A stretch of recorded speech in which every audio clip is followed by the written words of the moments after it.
koklētājs, kur piedalījās brīnišķīgi deju un dziesmu ansambļi, kur piedalījās Normans Rutuls.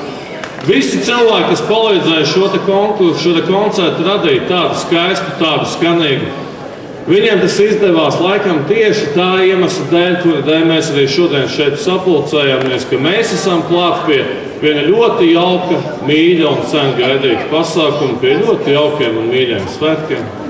Rītdien mums nav valsts svētku, mums nav baznīcas svētku, mums nav starptautiskā anodiena, mums nav sēru atceres un piemiņas diena. Uzdziedam Jāņu dziesmas, uzdziedam Līgo, un mums tajā dienā nav svarīgi, ka vienam ir garšīgāks alus, otram ir biezāka sieras šķēle.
Давай.